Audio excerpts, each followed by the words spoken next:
जी हाँ, नमस्कार। News letter के साथ हाजिर हूँ मैं, राकेश रंजन। आज बात कर लेते हैं बिहार की सियासत की। बिहार की सियासत पर अगर आप संजीदगी से गौर करेंगे तो देखेंगे कि खोटे सिक्के और खरा सोना दोनों ही बेचैन घूम रहे हैं।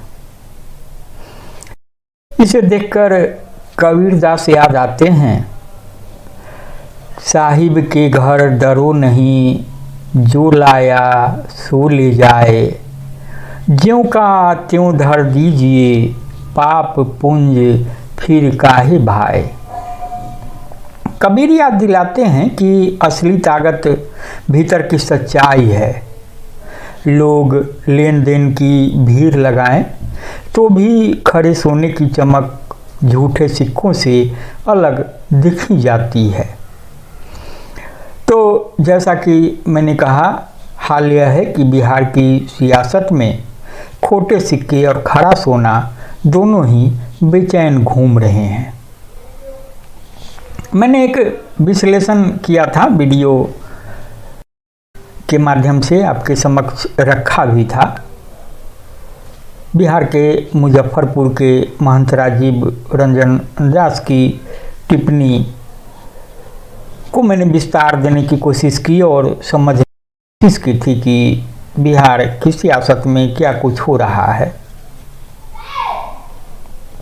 तो जो बातें थी उसमें कहा गया था कि 3 बौने और एक बड़ी हार। निष्कर्ष सीधा था कि 2015 में एनडीए की नाव त्रिमूर्ति ने डुबोई थी। त्रिमूर्ति यानी लोजपा, तब रामविलास हुआ करते थे। रामविलास पासवान की सदारत थी। आज उनकी विरासत उनके पुत्र चिराग पासवान संभाल रहे। पार्टी 2 फाड़ हो गई है। लोजपा रामविलास आज की तारीख में असली बताई जा रही है, जिसके मुखिया चिराग पासवान हैं। 5 सांसदों के साथ नरेंद्र मोदी सरकार में उनकी हिस्सेदारी है, खुद मंत्री हैं। नरेंद्र मोदी मंत्रिमंडल में ही इकलौते सांसद अपनी पार्टी के होते हुए भी मंत्री हैं, जीतन राम मांझी। तो उनका जो दल है, पार्टी कह लीजिए, हम सेकुलर, और एक है उपेंद्र कुशवाहा की RLSP। उपेंद्र कुशवाहा पिछला लोकसभा चुनाव हार गए थे, केंद्र में मंत्री रहे थे, लेकिन इस बार अभी वेटिंग में चल रहे हैं। हालांकि राज्यसभा में उनको एंट्री दिला दी गई है और वे इत्मीनान खुद के लिए सुरक्षित हैं। तो सीट के आंकड़े देखेंगे तो एनडीए 2015 में 59 सीटों पर सिमट गई थी। अकेले भाजपा सीट हासिल कर पाई थी और बाकी जो इनके तीनों सहयोगी थे 2-2 सीट के साथ थे। तो उस समय जो हालात थे कि उस समय जो महागठबंधन था उसमें नीतीश कुमार की सदारत वाली जेडीयू, लालू की सदारत वाली आरजेडी और कांग्रेस। तो ये जो महागठबंधन था पहले ही मत प्रतिशत में 8% आगे निकल चुका था। इसलिए जो वोट कटवा दलों की टिकट था उसने ताबूत में आखिरी कील ठोकने का काम किया। 21 का ताबूत है, आप समझ जाइए। तो कटाक्ष में जो कुछ लगता है वही है कि बंदर बाट में चिकन बिरयानी खोजना हो तो भूखा रहना तय है। तो जाहिर भी है कि 2015 में बीजेपी भूखी रही थी। अब लोजपा का चुनावी ग्राफ देखेंगे, अब तक का। चिराग पासवान ने ऊंची छलांग लगाई है, अपनी पार्टी के मुखिया हैं, केंद्र में मंत्री हैं, नरेंद्र मोदी के हनुमान कहे जाते हैं। स्वाभाविक है, उनकी महत्वाकांक्षा भी बड़ी है। लेकिन बिहार के परिप्रेक्ष्य में देखेंगे और जो चुनावी सफरनामा है, उपलब्धि है, उसमें तो 29 से शुरू होकर आगे बढ़ने की बजाय पीछे जाती रही लोजपा। 29 बात हुई 10 पर, फिर 3 पर, 2 पर और 1 पर। 1 पर 2020 में था पिछले चुनाव में। यह अलग बात है कि आज की तारीख में हाट पूरी खाली है। तो 2005 में जो हुआ था उसमें लोजपा, फरवरी में जो चुनाव हुआ था उसमें लोजपा अकेले 29 सीटें जीती थी। तो हुआ यह कि रामविलास पासवान की अपनी शर्त थी समर्थन की, किसी दल को स्पष्ट बहुमत नहीं था, तो वे किसी मुस्लिम चेहरे को मुख्यमंत्री बनाने की बात कर रहे थे और कह रहे थे कि तब वे लालू प्रसाद की पार्टी को समर्थन दे सकते हैं। तो लालू जी तैयार नहीं हुए और बात बिगड़ गई, विधानसभा भंग हो गई, राष्ट्रपति शासन लग गया। और फिर जब चुनाव हुए तो 10 पर आ गए थे, जो फरवरी में ही जो चुनाव हुआ था दूसरा। तो इस तरीके से राष्ट्रपति शासन के लिए भी रामविलास पासवान जिम्मेदार बताए गए थे। अक्टूबर में जो 2005 में ही चुनाव हुआ था तो उसमें 10 सीट पर अटके थे। तो 2010 में उसके बाद चुनाव हुआ, आरजेडी के साथ थी लोजपा, तो 3 सीट ला सकी। उसके बाद भी यह हुआ कि 2 विधायक चोरी हो गए और एक सिस्कारी भरते रह गए, जो भी बातें थी। 15 में एनडीए के साथ थे तो सीटें लाए और 2020 में एनडीए से अलग चुनाव होकर चुनाव लड़ा तो उम्मीदवार जीते, लेकिन कट पेस्ट ने जदयू के 30 टिकट फाड़ दिए। तो कुल मिलाकर जो बातें कही जा रही है वह यह कि अब की लोजपा का क्या होगा। तो लोजपा का अगर ब्रांड वैल्यू आप देखेंगे 20 वर्षों में, मतलब गठन से लेकर के अब तक 5 से, तो उसकी जो औसत जीत दर है वो 9% है। यानी ब्रांड वैल्यू भले जोरदार हो, बिक्री ढीली है। और आज 2025 में जो परिदृश्य है फिर वही है, सीट संग्राम है। चिराग पासवान की जो नई पार्टी है लोजपा रामविलास, तो एनडीए में सीट दावा बनाए बैठी है, जदयू का रक्षाप बढ़ाए हुए है। तो भाजपा पर आप गौर करेंगे तो उसकी जो स्थिति है उसमें यह है कि उसका एक आयातित एंगल होता है, काम होता है कि दिल्ली निर्देशित पैराशूट नेता जमीनी कैडर को किनारे कर रहे हैं। तो जो प्रतिक्रियाएं हैं उसमें अनुशासन विहीन है, प्रदेश बीजेपी पर चोट दिखी जाती है। हम सेकुलर और कुशवाहा की आरएलएसपी है, तो दोनों का जनाधार और संगठन अब और सेकुलर पर टिकट भत्ता में की जो सौदे हैं उसमें अभी भी चाशनी है।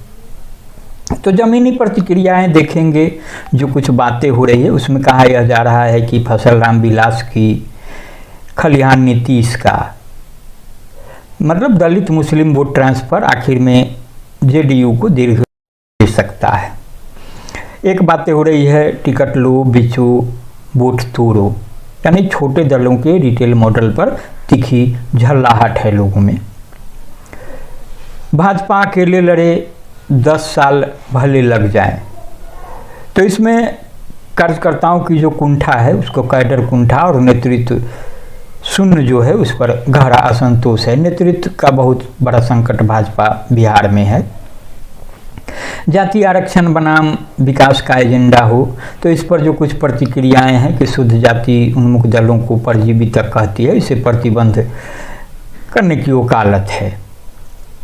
तो बात बहुत आसानी से करे तो ज़्यादातर गुस्सा यह है कि स्ट्राइक रेट नहीं है, स्ट्राइक कैपेसिटी पर है, यानी सीट जितनी कम उतना अधिक असर वोट कटाई में। तो टिकट बाजार का मंडी भाव अगर करे, व्यंग्यात्मक तरीके से मैं बात कर रहा हूँ, मेरा इरादा किसी को कोई चोट दिल दुखाने का नहीं है, चोट पहुँचाने का नहीं है। तो लोजपा को देखेंगे तो है कि दुकान छोटी है, डिस्काउंट बड़ा है, हर सीट पर उम्मीदवार उतारो, जीतो या न जीतो, दल बदलू, प्रवेश की एंट्री फीस वसूल लो। जो उस समय होता है ना कि आनन फानन में जो उम्मीदवार आते हैं तमाम बातें होती है। हम सेकुलर की बात है तो एक सीट सपने तो है ही हैं। मांझी जी की राजनीति वैसे ही है जैसे एक गाड़ी में 2 स्टीयरिंग होता है। आरएलएसपी का भी जो उपेंद्र कुशवाहा का है तो नाम बड़ा है, दाम नहीं है। शिक्षा सुधार का नारा है पर गणित में सीट गणना हमेशा शून्य के पास है। आप समझ सकते हैं जब खुद चुनाव हार चुके हैं। तो जो एक राजनीतिक बात होती है कि भाजपा जदयू क्या करे, तो भाजपा जदयू के लिए 5 कड़वी गोलियां हैं। कड़वी गोली जरूरी है, भाजपा को क्या करना चाहिए। तो उसमें जो पहली गोली यह है कि टिकट और टिकट, छोटे दल विवाद ढांचा दोहराएंगे। सीट बंटवारे से पहले कॉमन मिनिमम प्रोग्राम पर लिखित बाध्यता कर ली जाए कि कॉमन मिनिमम प्रोग्राम क्या होगा। दूसरा है कि डेटा का भेद जो है उसको मिटाइए। 15-20 में 80 सीटों पर एनडीए खुद भिड़ा। तो उम्मीदवार चयन के लिए सिंगल विंडो सर्वे हो और जो एआई मॉडल हो उसको सार्वजनिक करे। तीसरी कड़वी गोली के बारे में यह कहा जा रहा है कि केंद्र प्रदेश संदेश तालमेल का हो। डबल इंजन बनाम डबल दावे से उलझन होती है, मतलब कि तालमेल मुकम्मल हो, जो भी बातें कहें सभी जो घटक दल हैं साथ साथ कहें, सही तरीके से कहें। अभी जैसे आप बिहार में देख रहे हैं भाजपा कुछ कह रही है, भाजपा की ओर से कुछ संदेश देने की कोशिश हो रही है, जदयू की ओर से कुछ कहा जा रहा है, मांझी कुछ बोल रहे हैं, चिराग कुछ बोल रहे हैं, कुशवाहा कुछ बोल रहे हैं। तो उस तरीके से है। तो करना क्या है कि पीएम-सीएम की जो जुगलबंदी है उसको बिहार केंद्रित घोषणाओं पर फोकस किया जाए। दोनों में तालमेल दिखना चाहिए, कम से कम सीएम और पीएम में।